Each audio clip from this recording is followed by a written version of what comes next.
वैसे तो इन्फिनिटिव्स के बहुत सारे यूजेस हैं, चाहे वो रिटन इंग्लिश हो या फिर स्पोकन इंग्लिश हो। अभी इस वीडियो में हम इन्फिनिटिव्स के 4 यूजेस देखेंगे। ऐसे 4 कंडीशंस देखेंगे जिनमें इन्फिनिटिव्स का यूज़ होता है। इसके आगे इसके बाद मैं एक अलग वीडियो लेकर आऊँगा जिसमें मैं सभी तरह के इन्फिनिटिव्स की भी चर्चा करूँगा। मैं उनका यूज़ क्या होता है, कैसे किया जाता है, अर्थ क्या निकलता है, उन सभी पे चर्चा होगी। लॉन्ग वीडियो होगा क्योंकि डिमांड्स भी काफ़ी आ चुकी हैं मेरे व्यूअर्स के द्वारा। तो अगला वीडियो मेरा वही होने जा रहा है। इस वीडियो में हम 4 यूजेस देखेंगे इन्फिनिटिव्स के, 4 तरह से इनको यूज़ होता हुआ देखेंगे, उनके अर्थ को समझेंगे और कैसे यूज़ करते हैं इस चीज़ को समझेंगे। तो आइए बिना देरी के हम वीडियो को शुरू करते हैं। अच्छी तरह से समझने के लिए वीडियो को अंत तक देखें, मेरे साथ अंत तक बने रहें और पसंद आता है तो एक लाइक तो ज़रूर कर दें, ये आपसे मेरी रिक्वेस्ट है। सब्सक्राइब अब तक नहीं किया है तो इसको सब्सक्राइब ज़रूर कर लें। So let's start the video. तो आइए हम फर्स्ट कंडीशन देखते हैं। फर्स्ट कंडीशन है subject plus verb plus infinitive. अब यहाँ पर देखिए कि वर्ब के बाद इन्फिनिटिव आया। यह जो इन्फिनिटिव है ये ऑब्जेक्ट की जगह है। इन्फिनिटिव ऑब्जेक्ट का काम कर सकता है, ठीक है, बहुत ही कॉमन यूज़ है, ठीक है, इससे आप भली भांति परिचित हैं, अच्छी तरह से परिचित हैं। जैसे I want to go home, ठीक है, I want to go home means मैं घर जाना चाहता हूँ। क्या यूज़ किया गया, स्ट्रक्चर क्या है इसका? सब्जेक्ट है वॉन्ट, वर्ब है, मेन वर्ब है, आई वॉन्ट टू गो, जाना चाहता हूँ। तो फिर क्या चाहता हूँ? तो जाना चाहता हूँ, ठीक है। तो वॉन्ट का ऑब्जेक्ट है यहाँ पे टू गो, यह इन्फिनिटिव है। इन्फिनिटिव ऑब्जेक्ट का काम कर सकता है। I want to go home, मैं घर जाना चाहता हूँ। अब यहाँ पर देखिए जब गो के बाद होम आता है तो बीच में कोई भी प्रेपोजिशन यूज़ नहीं किया जाता है। तो ऐसा नहीं हम कह सकते हैं गो टू होम, नहीं, I want to go home, मैं घर जाना चाहता हूँ, ठीक है।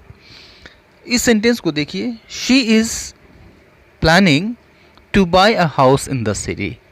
She is planning to buy a house in the city.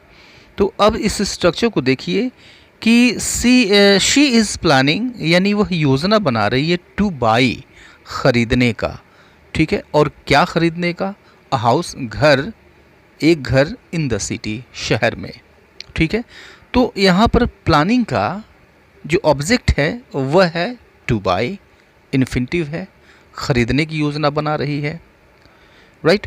और टू बाई का ऑब्जेक्ट है अ हाउस, क्या ख़रीदना है भाई?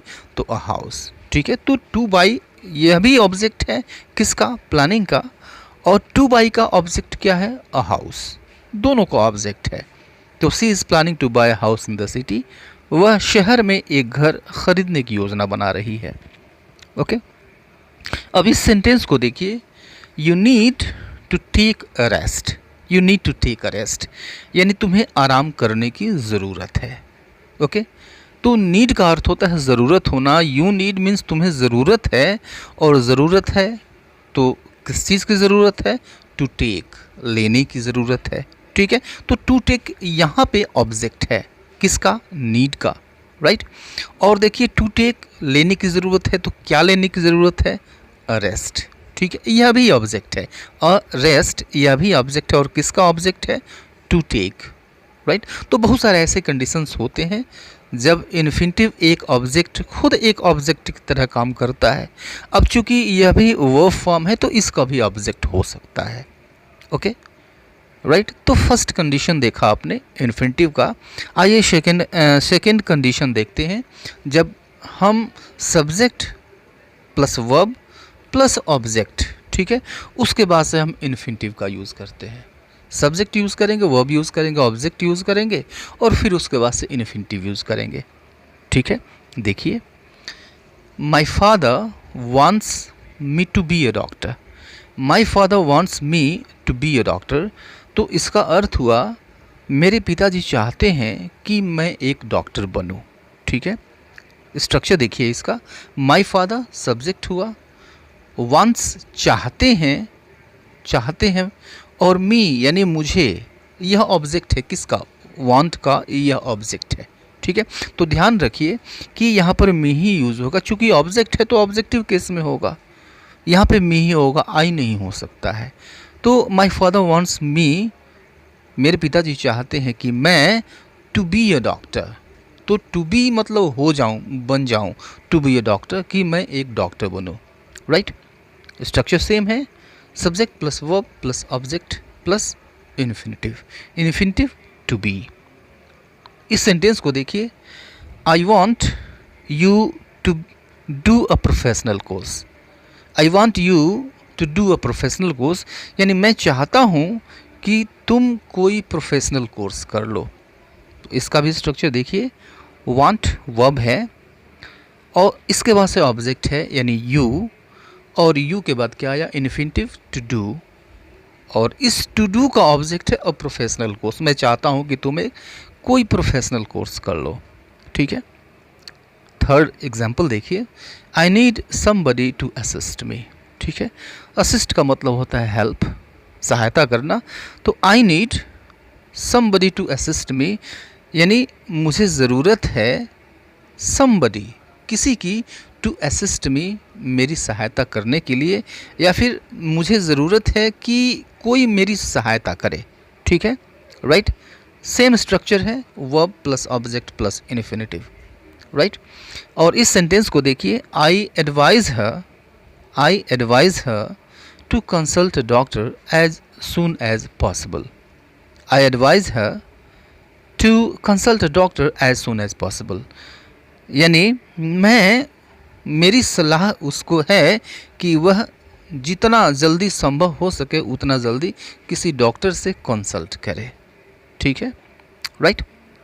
तो अब यहाँ पर देखिए, एडवाइस वर्ब है और वर्ब के बाद ऑब्जेक्ट आया हर, ठीक है, और उसके बाद से इन्फिनिटिव टू कंसल्ट, टू और वर्ब की first form, to consult a doctor as soon as possible, right. तो this was the second condition when we use infinitive after an object, right. Let us go towards the next structure, next use of infinitive, next condition of use of infinitive, ठीक है।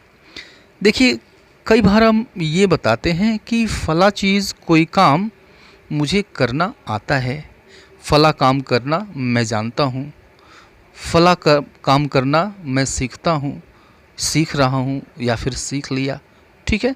या फिर यानी आप ये बता रहे हैं, आप काम करने का तरीका बता रहे हैं, ठीक है। तो जब आप काम करने का तरीका बताते हैं, ठीक है, तो उस वक्त यूज़ होता है हाउ टू और वर्ब की first form, right. No how two plus verb की फर्स्ट फॉर्म, राइट।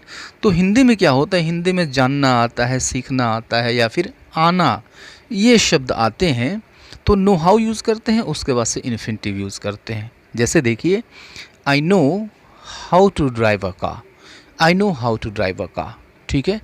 तो आई नो इसका मतलब मैं जानता हूँ, how to drive a car यानी कार चलाना, मैं कार चलाना जानता हूँ, ठीक है। तो आप कार चलाने का तरीका जानते हैं, आप तरीके की चर्चा कर रहे हैं।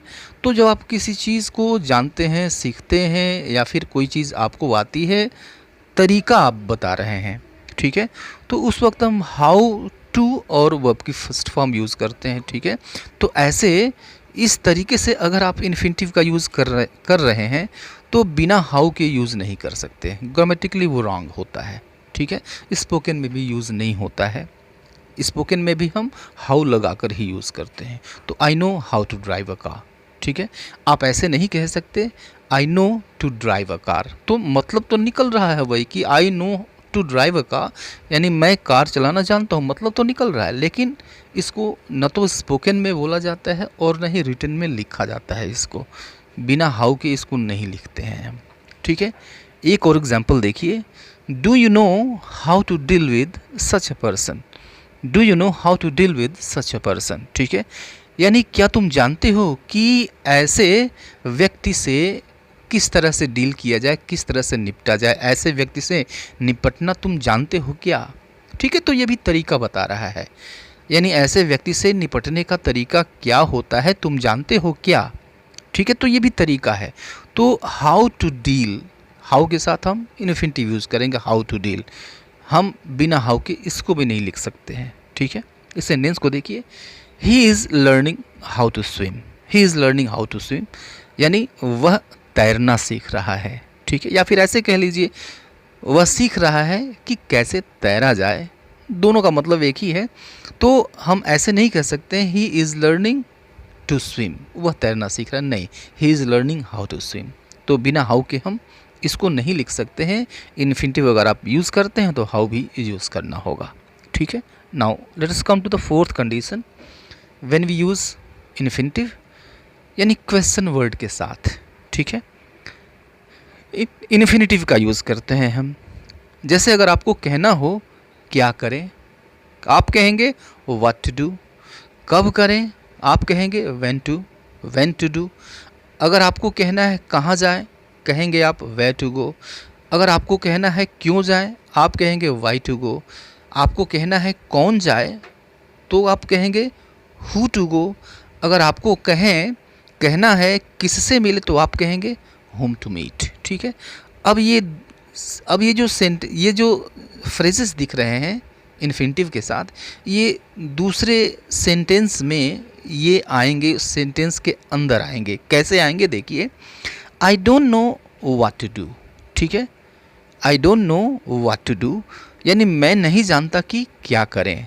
तो अब यहाँ पर व्हाट टू डू इतना कहना काफ़ी है, ठीक है। I don't know what to do, मैं नहीं जानता कि क्या करें, ठीक है। या फिर she forgot when to call her boss. She forgot when to call her boss यानी वह भूल गई कि बॉस को कब कॉल करें, ठीक है। तो when to call her boss, अपने बॉस को वो कब कॉल करे, यह वह भूल गई, ठीक है। तो पूरा सेंटेंस लिखने की कोई ज़रूरत नहीं है आपको। इस कंडीशन में आप क्वेश्चन वर्ड लिखिए और उसके बाद से इन्फिनिटिव का यूज़ कीजिए। उसके बाद शेष हिस्सा अगर बचता है तो लगा दीजिए। इस सेंटेंस को देखिए, nobody told me whom to meet. Nobody told me whom to meet यानी किसी ने मुझे नहीं बताया कि किससे मिलें, okay. Nobody told me whom to meet. और एक और सेंटेंस लीजिए ताकि यह जो कॉन्सेप्ट है यह बिल्कुल क्लियर हो जाए। We have not decided yet whom to invite. We haven't decided yet whom to invite यानी हमने अब तक फैसला नहीं किया है कि किसको इनवाइट किया जाए, किसको आमंत्रित किया जाए, ठीक है। तो ये 4 कंडीशंस थे इन्फिनिटिव के यूज़ होने के, और ये बहुत ही इम्पॉर्टेंट चीज़ें हैं और स्पोकन के लिए तो ये बहुत ही ज़रूरी हैं, लेकिन रिटन के लिए भी कम ज़रूरी नहीं है। तो अभी के लिए इतना ही, मिलता है नेक्स्ट वीडियो में, तब तक के लिए goodbye and take care.